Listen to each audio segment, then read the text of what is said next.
তাই আজকে আমি যখন আসি এখন বিভিন্ন জায়গায় দেখছিলাম দু চারজন ছড়িয়ে ছিটিয়ে তৃণমূলের নেতারা রয়েছে। থাক, তাতে আমাদের কিছু যায় আসে না। আমরা নওশাদবাদ নির্বাচনীয় প্রচারের জন্য আমরা এখানে এসেছি, আমি এসেছি। আমরা জানি অনেকেই অনেক কথা বলছেন। যিনি এখানকার ক্যান্ডিডেট হয়েছেন তিনি বলেছেন, আপনারা সবাই শুনেছেন, সোনার ভাঙড় গড়ে দেবেন। আমি একটা কথা তানার উদ্দেশ্য করে বলি, আমি এবারে কিন্তু কোন দলে যোগ দিতাম না। আমি নিরপেক্ষ থাকার চেষ্টা করেছিলাম, কিন্তু এই যে ক্যানিং থেকে এখানে এসে যিনি লড়াই করছেন, এনার চাপে আমার আইএসএফ এ ঢুকতে হলো। ইনি কি চেয়েছিলেন আরাবুলকে জেল খাটিয়েছি, আরাবুলকে মেরে দেওয়ার চেষ্টা করেছি, হয়নি। আরাবুলকে দল থেকে তাড়িয়ে দিয়েছি, তারপরে আরাবুলকে মারার চেষ্টা করেছি, হয়নি। আপনারা জানেন আমি প্রায় 5 মাস জেলে ছিলাম। জেলের মধ্যে আপনারা জানেন যারা দীর্ঘদিন ধরে জেলে আছে, 10 বছর 12 বছর 20 বছর পর্যন্ত, এক শ্রেণীর তারা জেল থেকে বসে বসে বাইরে মার্ডার করার পরিকল্পনা তৈরি করে। জেলের মধ্যে বসে বসে বাইরে মার্ডার করার পরিকল্পনা তৈরি করে, এরম জেলের আসামিরা আছে। আমাকে জেলের মধ্যে মেরে দেওয়ার চেষ্টা হয়েছিল। আমি তখন রাত 12টার সময় একটা খবর পাচ্ছি জেলখানায় যে আরাবুলের উপরে অ্যাটাক হতে পারে। আমি তো খুব বেশি বেরোতাম না, বাইরেও যেতাম না, আমি ঘরের মধ্যেই থাকতাম। আর আমি তো হসপিটালেই ছিলাম সারাটা 5-6 মাস 7 মাস, আমি কোনোদিন বেরোইনি। সেদিন আমার কাছে একটা খবর এলো, আমি সঙ্গে সঙ্গে তারপরের দিন সকালে যারা ছেলেপিলেরা আছে, আমার তো বহু পুরনো ছেলেপিলেরা আছে জেলখানা, আমার সাথে জানাশোনা। তারপরে আইএসএফ এর প্রায় 34 জন ছিল। তখন আইএসএফ এর আমার অনেক নেতার সাথে আমার কথা হতো। তারপরে জেলের মধ্যে আবার মেরে দেওয়ার চেষ্টা করেছে এই যিনি আজকে এখানে তৃণমূলের ক্যান্ডিডেট। একটার পর একটা চক্রান্ত। আমি শেষবেশ সিদ্ধান্ত নিলাম, এই অপদার্থ তৃণমূল, এদের বিরুদ্ধে আমার লড়াই করতে গেলে আইএসএফ এ যোগ দিতে হবে। আমি সেদিন সিদ্ধান্ত নিয়েছিলাম, তারপরে আমি আইএসএফ এ আসলাম। একটাই কারণ হচ্ছে, মমতা বন্দ্যোপাধ্যায় এমন একজন বাংলার মুখ্যমন্ত্রী, উনি সার্বিক উন্নয়ন বাংলায় করেনি। বিশেষ করে মানে একটা সেকশনের মানুষকে উনি ভালো চোখে দেখেননি। তাই ওনার কাজ হচ্ছে সারা বাংলায়, দেখবেন সারা বাংলায় আমরা যখন সিপিএম এর বিরুদ্ধে লড়াই করতাম তখন কি বলেছিলাম, যে 34 বছরে প্রায় 55,000 কর্মীরা খুন হয়েছিল। তারপরে আমরা কি দেখলাম, যে তৃণমূলের সময় আজকে 15 বছর তৃণমূলের তাদের প্রশাসনিক কাজ, তারা 15 বছর তৃণমূল এই রাজ্যের ক্ষমতা। আমরা কি দেখলাম, যে প্রায় 55,000 কেন প্রায় 58,000 মানুষ যদি 15 বছরে খুন হয়, তাহলে এই 15 আর 35 হিসেব করুন কত, এক বছরে কত করে পড়ে। আজকে যিনি বাংলার মুখ্যমন্ত্রী, আমরা মনে করি যিনি বাংলার জন্য কিছু করতে পারেনি, উনি মুখ্যমন্ত্রী হিসাবে কাজ করতে পারেনি, ব্যর্থ মুখ্যমন্ত্রী। তাই এবারে নির্বাচনের সিদ্ধান্ত নিতে হবে, এই অপদার্থ মুখ্যমন্ত্রীকে বাংলা থেকে উদ্ধার করে নদীতে ফেলে দিতে হবে। একটা অপদার্থ বাংলার মুখ্যমন্ত্রী, অপদার্থ। একটু আগে আমার একটা ভাইজান বলছিল যে যেখানে এই বাংলায় মুখ্যমন্ত্রী কি করেছে, আজকে বড় বড় কথা ক্যানিং থেকে এখানে এসে সোনার ভাঙড় তৈরি করবেন। বন্ধু, তুমি জেনে রাখো, তুমিও 15 বছর তুমি বিধায়ক, তার আগে 34 বছর তুমি একটা দলে নেতৃত্ব দিয়েছো, তাহলে তুমি এখন কি করলে ক্যানিং এ? তুমি তৃণমূলের সময় এমএলএ, তুমি এখন কি করলে বন্ধু? তুমি কিচ্ছু করতে পারোনি ক্যানিং এ, 1 ইঞ্চি কাজ তুমি করতে পারোনি। আজকে তোমার বড় বড় কথা, সোনার ভাঙড় তৈরি করবে। আগে তুমি ক্যানিং এ সোনার ক্যানিং তৈরি করে এসে ভাঙড়ের মানুষের কাছে ভোট চাও। লজ্জা লাগে না? লজ্জা লাগে না? ক্যানিং আর ভাঙড় কি 200 কিলোমিটার দূরে? এক লাগোয়া। এই অঞ্চলের পরে ও অঞ্চল ক্যানিং, নারায়ণপুরের পরে আপনার চন্দনেশ্বর 2। তাহলে আপনারা কি বলছেন? পরপর অঞ্চলে এক লাগোয়া। আমি তো ছিলাম 5 বছর এমএলএ হিসাবে কাজ করেছি। কোটা লোক খুন হয়েছে, কোটা লোকের উৎখাত করে দিয়েছো। আর কোটা লোকের আমি কি করেছি? একটা সিপিএম এর বন্ধুরা বলতে পারবে না আরাবুল দায়িত্ব পাবার পরে আমাদের উপরে টর্চারিং হয়েছে। তুমি বেঁচে বেঁচে যারা তৃণমূলটা আদি তৃণমূল দলটাকে এনেছিল, তুমি বেঁচে বেঁচে তাদেরকে সরিয়ে দিয়েছো। আর এখন তুমি মনে করছো এই ভাঙড় থেকে জিতে গিয়ে তুমি সোনার ভাঙড় তৈরি করবে। ভাঙড়ের মানুষ অত বোকা নয়, আপনার মুখে ঝামা বসে দেবে, এটা জেনে রাখতে হবে। আজকে আমি ক্যানিং এ দাঁড়িয়েছি, আজকে আমি ভাঙড়ে ক্যানিং এ দাঁড়িয়েছি, আপনারা বললে অবাক হবেন। এত ভয় পেয়েছে তৃণমূলের যারা ক্যানিং বিধানসভার নেতৃত্ব। আমি প্রতিদিন আমি কোনো না কোনো অঞ্চলে প্রোগ্রাম করার জন্য পারমিশন নিয়ে রেখেছি। সকাল হয় আর প্রতিটা প্রোগ্রাম আমার পারমিশনটা রিজেক্ট করে, ক্যান্সেল করে। আমি সেদিন বলছিলাম, আমি সেদিন নির্বাচন কমিশনারের কাছে গিয়েছিলাম বলার জন্য। আমি সেদিন বলেছি যে এই হারবাতের দল, এই তোলাবাজির দল, এই খুনের দল, এই নির্লজ্জ অপদত্ত নিরীহ মানুষের উপরে স্টিম রোলার চালানোর দল আমরা ভাঙড় ক্যানিং থেকে মুছে দেবো। এই তৃণমূল আর থাকবে না, তৃণমূলের ঝান্ডা থাকবে না। আজকে বড় বড় কথা, কোটি কোটি টাকা গাড়িতে করে নিয়ে ঘুরে বেড়াচ্ছে, আর একজন সাধারণ মানুষের জয়েন করার জন্য 10 লক্ষ করে টাকা দিচ্ছে। আমি সেদিন দেখছিলাম যে একটা আইএসএফ এর কর্মী, কোন বুথের নেতৃত্ব নয়, কোন পদে নেই, তাকে জয়েন করিয়েছে, 50,000 দিয়েছে। সেদিন জয়েন করলো, 4 দিন পরে আবার সে আইএসএফ এ চলে এলো।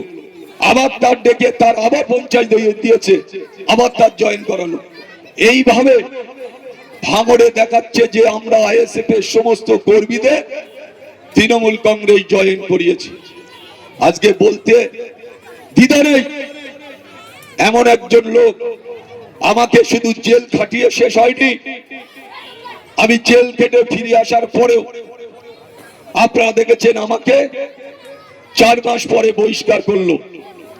আমি মুখ্যমন্ত্রীর কাছে জানতে চেয়েছিলাম, সেদিন আমি জানতে চেয়েছিলাম আমি কি অন্যায় করেছি আপনার দলে। সেদিন মুখ্যমন্ত্রী বলেছিল তুই একটু ঠান্ডা হ, আমার সাথে পরে কথা বলিস। আমি জানি যেই মুখ্যমন্ত্রী শওকত মোল্লা ভাঙড়ের খাস জমি, ওয়েটল্যান্ড, পুকুর ভরাট, ক্যানেলের মানে বাঁধের উপরে ঘর বসিয়ে একটা ঘরে 6 লাখ 7 লাখ করে টাকা নিয়েছে, এই শওকত মোল্লা যে সোনার ভাঙড় তৈরি করবে, এর ঘুষ, এর তোলাবাজি, মানুষের উপরে জুলুম, একটার পর একটা অত্যাচার, মানুষের উপরে স্টিম রোলার চালিয়ে আজকে কোটি কোটি টাকা এই ভাঙড়তে তুলে একদিকে মুখ্যমন্ত্রী দিয়ে আসছে, আর একদিকে শওকত মোল্লার পেট ভরছে। আমি সেদিন ভেবেছিলাম, আমি যখন এই দলে ছিলাম, আমি ভেবেছিলাম মমতা বন্দ্যোপাধ্যায় 84 সাল থেকে ওনার সাথে আমি ছিলাম। এখন মমতা বন্দ্যোপাধ্যায় যেদিন 84 সালে লোকসভায় উনি দাঁড়ান, সেদিন যাদবপুর লোকসভা থেকে উনি দাঁড়িয়েছিলেন, সোমনাথ চ্যাটার্জির বিরুদ্ধে লড়াই করেছিলেন। সেদিন 10,000 কত ভোটে উনি জিতেছিলেন। আর আমি যদি সেদিন মমতা বন্দ্যোপাধ্যায়কে সাপোর্ট না করতাম, তাহলে 1 লক্ষ ভোটে হারতো সেদিন আরাবুল ইসলামের সাপোর্টে যাদবপুরের এমপি হয়েছিল মমতা বন্দ্যোপাধ্যায়। জেনে রাখা উচিত মমতা বন্দ্যোপাধ্যায়কে। আর সেই মহিলা আমার ব্যবহার করেছে আমার নিয়ে, আপনারা দেখেছেন প্রায় একাধিক কেস আমার বিরুদ্ধে। এই মুখ্যমন্ত্রী, এই অপদার্থ নির্লজ্জ মুখ্যমন্ত্রী আজকে আমাকে অ্যারেস্ট করিয়েছে। তাই আমি বলতে চাই, আমি সেদিন জেল থেকে বেরিয়ে এসে মনে মনে সিদ্ধান্ত নিয়েছিলাম যে এই দলটা আমি আর করব না।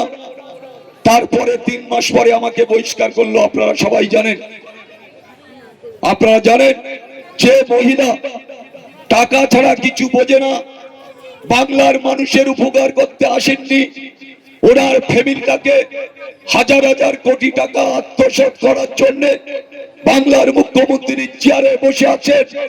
আপনারা দেখেছেন সোনালী গুহ সেদিন বলছিল কাঁদতে কাঁদতে যে আমাকে মমতা বন্দ্যোপাধ্যায় 5 কোটি টাকা আমাকে গুনতে দিয়েছে। সেদিন সোনালী গুহ ভেবেছিল যে মমতা বন্দ্যোপাধ্যায় কি তালি ঘুষ নেয় কোন জায়গাতে। সেদিন সোনালী গুহ বলেছিল 5 কোটি নয়, হাজার হাজার কোটি টাকার ঘুষ মমতা বন্দ্যোপাধ্যায় নেয়, কিন্তু উনি বিয়ে করেননি। ওনার কিসের টাকা দরকার, ওনার কিসের টাকা, এটা জানার দরকার। আমরা বাংলার মানুষ হিসাবে, ভাঙড়ের মানুষ হিসাবে, উনি এমন একজন দুর্নীতিগ্রস্ত মুখ্যমন্ত্রী, ওনার নেতারা সব চোর, বালি চোর, কয়লা চোর, শিক্ষা চোর, স্বাস্থ্য চোর, একটার পর একটা চুরি করেছে।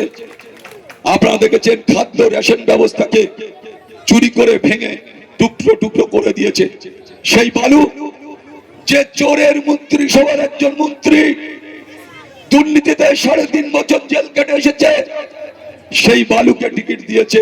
আপনারা ভাবতে পারেন যে মমতা বন্দ্যোপাধ্যায় টাকা কে তুলে দেবে? যদি মন্ত্রিসভায় 2-1 জন চোর না থাকে, আজকে 2-1টা চোরের তাদের টিকিট দিয়েছে অপদার্থ নির্লজ্জ মুখ্যমন্ত্রী। এই চোরেরা টাকা তুলে তো মুখ্যমন্ত্রীকে দেবে। তাই আমরা বলতে চাই, যিনি সোনার ভাঙড় করবে বলে স্বপ্ন দেখছেন, কোটি কোটি টাকা ইতিমধ্যে কোটি কোটি টাকা ভাঙড়ের মাটিতে ছড়ানো হচ্ছে।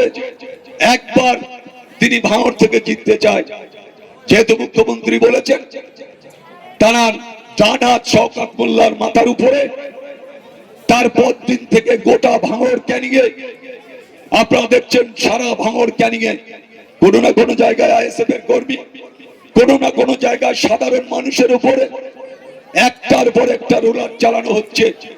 ক্যানিং এর মাটিতে প্রতিদিন গন্ডগোল করছে, আমাদের ছেলেদের উপর আক্রমণ করছে। আজকে বলতে দ্বিধা নেই।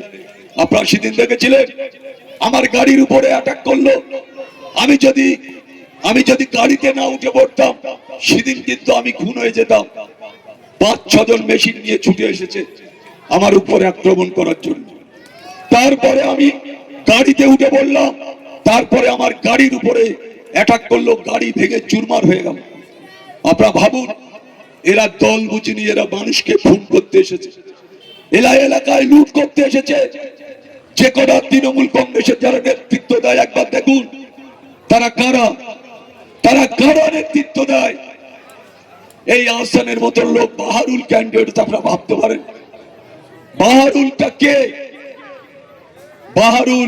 বাহারুলের বাবা মারা গেছে বলা ঠিক নয়। বাহারুলের বাবা কয়েক কোটি টাকা এলাকা থেকে তুলেছিল চাকরি দেওয়ার নাম করে। আমরা জানতে পারিনি, যেদিন মাটি দেওয়া হচ্ছে সেদিন এসে দেখি 100-150 মানুষ ওকে মাটি দিতে দিচ্ছে না। কেন? এ বলছে আমার কাছ থেকে 5 লাখ, ও বলছে আমার কাছ থেকে 10 লাখ। এখনকার দিনে চাকরি দেবে বলে টাকা তুলেছে, মানুষ করেছে। এই যে চোরের দল, এই বাহারুল ইসলাম, এর বাবা তোলা তুলে তুলে এই এদের খাইয়ে মানুষ করেছে। সে যদি বলে আমি বড় পীর সাহেব, ভাঙড়ের মানুষ, ক্যানিং এর মানুষ মেনে নেবে? ভাঙড়ের ক্যানিং এর মানুষ মানবে? বলুন। একজন তোলা তোলা ছেলে, সে বড় বড় পণ্ডিতের মতন কথা বলে, যা 2006 সালে আরাবুল ইসলামের হাত ধরে আজকে কলেজ রাজনীতিতে এসেছিল। তার ভাষা শুনছেন আপনারা? তার ভাষা, চোখে চশমা, 1 শতক জমি নেই, ভাঙড়ের বুকে প্রতি মাসে মাসে গাড়ি পাল্টায়। ওরা দুই ভাই গোটা ভাঙড়কে বিক্রি করে দিয়েছে। কোথায় আসে টাকা? কোথা থেকে আসে বাহারুলির টাকা? সমস্তটা তোলাবাজি। যদি কেউ এক হাত ভাঙড়ের বুকে জায়গা বাড়ায় 5 লক্ষ টাকা, এক হাত এরম ভাবে যদি কেউ দোকানে ছাদ বাড়ায় তার 5 লক্ষ টাকা দিতে হবে। তারপরে শুধু তাই নয়, বিচারের নাম করে লক্ষ লক্ষ টাকা তোলা। আজকের একটার পর একটা দুর্নীতি। আজকে সেই সব দুর্নীতিগ্রস্ততায় শওকত মোল্লার সাথে যারা তোলে, যারা বিভিন্ন জায়গায় সন্ত্রাস করে, মানুষকে ভয় দেখায়, মানুষকে ভোট দিতে দেয় না, মানুষের গণতন্ত্র প্রয়োগ করতে পারে না। আজকের ক্যানিং এ গণতন্ত্র বলে কিছু নেই। এবিএম মেশিন নিয়ে যখন মানুষের বাড়ি বাড়ি আমাদের ছেলেরা যাচ্ছে, তখন মেয়েরা বলছে আমরা তো এই মেশিন দেখিনি। তাহলে এতদিন ভোটটা কোথায় দিয়েছে তারা? এবিএম মেশিন দেখেনি মহিলারা, তাহলে ভোটটা কোথা থেকে দিল? সমস্তটা শওকত মোল্লার লোকেরা বুথে বসে বসে নিজেরা বেড়ে নিত। বিধানসভা বলুন, লোকসভা বলুন, পঞ্চায়েতে তো কোনো কারণই নেই। পঞ্চায়েতে জীবনতলায় যাবার কারুর ক্ষমতা নেই। বিডিও অফিসটা হচ্ছে শওকত মোল্লার পার্টি অফিসের সামনে। সেখানে ক্যানিং এর লোকেরা নমিনেশন ফাইল করতে যাবার কারুর মাথায় এত ঘাড়ে কারুর শক্ত মাথা নেই যে সেখানে গিয়ে পঞ্চায়েত নির্বাচনটা জন্য নমিনেশন ফাইল করবে।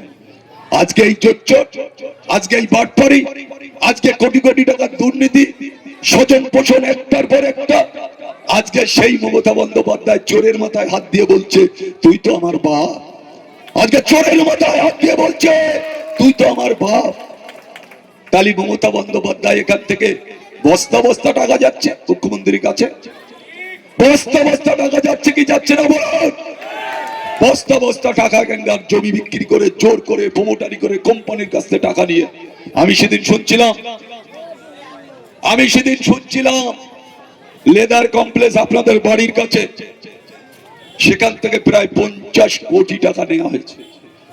50 কোটি সেখান থেকে তোলা হয়েছে। শুধু কে বলে এসছে আমাদের নেতা বারে ভাঙড়ে দাঁড়িয়েছে টাকাটা দাও। একদিন বলে আসছে, তারপর দিন থলে নিয়ে আর বস্তা নিয়ে যাচ্ছে টাকা তুলতে। এই যে মির্জাপুর, আপনারা ভাঙড়ে একটিও ভোট তাকে দেবেন না। জীবন চলে গেলেও লড়াই হবে, ভাঙড়ে একটা ভোট পাবে না। তারা বড় বড় কথা বলছে। আরা বলতে এতদিন দলটা করেছিল তৃণমূল কংগ্রেস। বলুন আরাবুল ক টাকা ভাঙড়ের মানুষের কাছ থেকে নিয়েছে? কোন কোম্পানির কাছ থেকে আরাবুল টাকা নিয়েছে দেখা? আজকে বড় বড় কথা। আপনারা জানেন বিধানসভায় শুধু 3 জনকে টিকিট দেওয়ার জন্য 75 কোটি টাকা নিয়েছে 3 জনের কাছ থেকে। একজনের বলেছে তোর টিকিট ফাইনাল, তুই টাকাটা জমা দে। টাকা নেওয়া হয়ে গেলে আবার একজনকে ডেকেছে, বলে তোর টিকিট ফাইনাল, তুই টাকাটা দে। এই করে করে 3 জনের কাছ থেকে 75 কোটি টাকা। যখন শওকত মোল্লার নামটা বেরুলো, দেখো 3 জনাই ছুরি ধান দিচ্ছে, বলে ছাঁদবো, এরকম ছুরি ধান দিচ্ছে, বলে শালার গর্দন থেকে মাথা নামিয়ে নেবো। বুঝতে পেরে রাত 12টার সময় তাদের তরফ করলো, বলে তোরা 3 জন আয় দিন একটু বসি। 3 জনা ডেকে বলছে, বলে তুই ব্লকের সভাপতি হবি, তোর 25 ফাইনাল। ওরে বলছে তুই পঞ্চায়েত সমিতির সভাপতিটা হবি, তোর 25 ফাইনাল।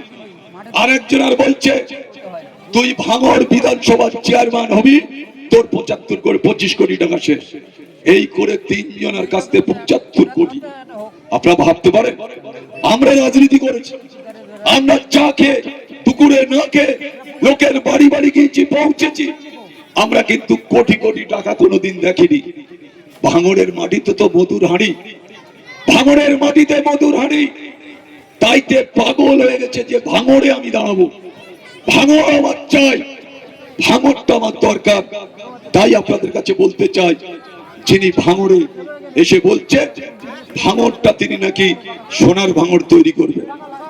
আমি যেতে যেতে মিছিল করতে করতে যেতে যাচ্ছি, একটা ঝুপড়িতে 25-30টা ঝুপড়ি বাড়ি আছে।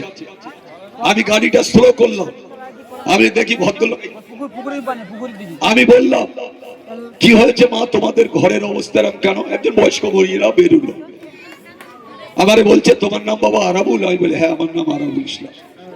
তাই বলি আপনাদের ঘরের হাল এত খারাপ কেন? একটা জরি দুই দিকে চাল করে রাখা আছে, আর ছোট্ট একটা টয়লেটে একটা জরি এরকম টাঙানো আছে। তা আমাকে বলছে বাবা আমরা তো গরিব মানুষ, আমরা প্রায় এখানে 5-7 হাজার মানুষ, ফুটপাতে কলকাতা যেমন বাস করে তার থেকেও আমরা খারাপ জায়গায় বাস করি। আমি বলি কেন আপনারা আবাস যোজনা পাননি? তা বলছে আবাস যোজনা বলেছে, মোল্লা সাহেবের ছেলেরা বলেছে যে 20,000 করে টাকা বাবুর অফিসে জমা দিতে হবে, তারপরে তোমরা আবাস যোজনা পাবে। আমি তো দাঁড়িয়ে অবাক হয়ে গেলাম যে একটা অসহায় মহিলা, তার স্বামী কোন জায়গায় মাসের জাল টানে, না হলে কোনো ভেড়িতে কাজ করে। লেদার কমপ্লেক্সে প্রায় 55 থেকে 60 হাজার মানুষ, ক্যানিং পূর্ব বিধানসভার মানুষ, তারা লেদার কমপ্লেক্সে কাজ করে। আজকে তাদের কাছে যদি 20,000 টাকা চাওয়া হয়, তারা কি 20,000 দিতে পারবে? তাই তো আমাদের ঘর হয় না। আর ওখানে একটা প্রধানের 14খানা ঘর, আমি টোটাল নামগুলো সংগ্রহ করেছি।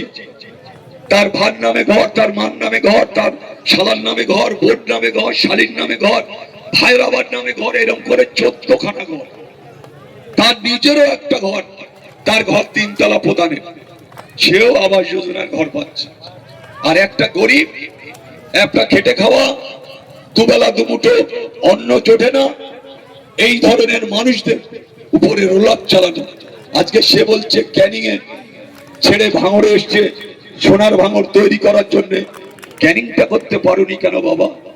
তুমি তো অনেকদিন চালিয়েছো, তুমি তো পঞ্চায়েত সমিতির সভাপতি ছিলে অনেকদিন, তাহলে তুমি কেন পারোনি বাবা? বলো তো। এদের হচ্ছে কালচার, কৃষ্টি কালচার হচ্ছে গরিব মানুষের উপর স্টিম রোলার চালাবে, তাদের শোষণ শাসন করবে, আর বড় লোকের দালালি করে সেখান থেকে টাকা তুলবে যে তোদের এই দিয়েছি তোরা আমাকে এই দে। তাহলে আজকে এই অবস্থা, সে ক্যানিং থেকে এসে ভাঙড়ে জিতবে। নওশাদ ভাইজান হচ্ছে আমাদের শুধু পীরের আওলাদ নয়, একজন সৎ নিষ্ঠাবান নেতৃত্ব, যে গোটা বাংলায় যেখানে যাচ্ছে হাজারে হাজারে মানুষ, লাখো লাখো মানুষ জমায়েত হচ্ছে। আমরা আজকের একটা জীবন তলাতে 1 ঘন্টার নোটিশে 1 ঘন্টা উনি টাইম দিয়েছিলেন, আমরা একটা মিছিল করেছি, সেখানে হাজারে হাজারে মানুষ। উনি বক্তব্য শেষ করে ক্যানিং পশ্চিমে গিয়েছে, আমারে বললো ভাইজান যে তুমি একটু যেও দাদা। আমি বলি ঠিক আছে আমি যাবো নারায়ণপুরে। নারায়ণপুর কেন, ভাঙড় বিধানসভাটা আমার হাতে তালুর মতন আমার চিনি। আমি আমার হাতে তালুর মতো আমি চিনি। আপনারা সবাই বসবেন, ভাইজানে আসছে 2-5 মিনিটের মধ্যে ঢুকবে, আপনারা সব বক্তব্য বসুন। ভাইজান আসছে, যে কথা বলছিলাম যে আজকে যে নেতৃত্ব, একজন ব্যক্তি গোটা বাংলা চষে বেড়াচ্ছে, সেই নওশাদ ভাই আজকে ভাঙড়ের ক্যান্ডিডেট, আজকে সিপিএম এর, আজকে তৃণমূলের যারা নেতৃত্ব, তারা বুঝতে পারছে একদিকে আরাবুল, একদিকে নওশাদ। তাই আজকে সেই সব নেতৃত্বদের একটা কথা বলি, এখানে গন্ডগোল করে কোনো লাভ হবে না, ভাঙড়ের চোর চুরি করে কোনো লাভ হবে না, ভাঙড়ে বুথ দখল হবে না, ভাঙড়ে সাপ্পাবর মারা যাবে না, ভাঙড়ে সন্ত্রাস করা যাবে না, ভাঙড়ের জুলুম চালানো যাবে না। ভাঙড়ের মেয়েরাই যথেষ্ট সেটার প্রতিবাদ প্রতিরোধ করে তুলবে। একটার পর একটা মহিলারা রাস্তায় নেমে প্রতিবাদ করবে। আজকে দখল করা যাবে না, বুথ দখল করছে, অনেকে অনেক কথা বলছে, এক একজনে এক একদিন এসে বলে আরাবুল ভাই এইটা হচ্ছে ওইটা হচ্ছে, আমরা তো সমস্ত খবর রাখি। আজকে ওরা মনে করেছে স্বপ্ন দেখছে, স্বপ্ন দেখছে ভাঙড়ে তারা জিতবে। আমি শুধু আপনাদের উদ্দেশ্য করে বলি, ভাঙড়ে প্রায় 292টা বুথ, ক্যানিং পূর্ব 200, ক্যানিং পূর্বে 283টা বুথ। আজকে যারাই আজকে উনি ওপারে গিয়ে বলছেন যে নারায়ণপুর, প্রাণগঞ্জ আর জাউলগাছি 3টে অঞ্চলে উনি 15,000 লিড দেবেন। 3টে অঞ্চল আপনারা মুখিয়াত দিয়ে বলুন, নারায়ণপুর অঞ্চলে একটা ভোটের ব্যবধানে এই যে সাহেব জিততে পারবেন।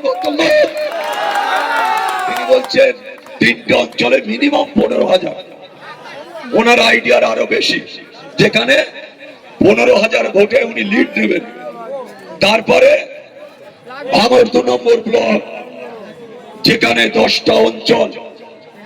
আপনারা দেখেছেন 10টা অঞ্চলের মধ্যে এক শানপুকুর অঞ্চলে 15,000 ভোটে লিড নেবেন ভাইজান। তারপরে আপনারা দেখেছেন তার পাশের অঞ্চল ভোগালী 1, 2, সেখানে কম করে 2টো অঞ্চলে 20,000 লিড নেবেন। তারপরে আপনারা জানেন চালতে বেড়িয়া, যেখানে ভাইজান গতবারে প্রায় 10,000-এর মতো লিড নিয়েছিল, এবারে সেই চালতে বেড়িয়াতে 15,000 লিড হবে। পোলেরাট 1, 2, পোলেরাট 1, 2-তে ভদ্রলোকেদের লোক নেই।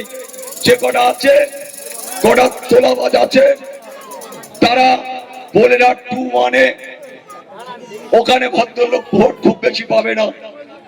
2-তে ভোট পায় তো যদি 24,500-র মতন ভোট, যদি সেখানে 90% পোল হয়, প্রায় 22,000 ভোট পোল হবে।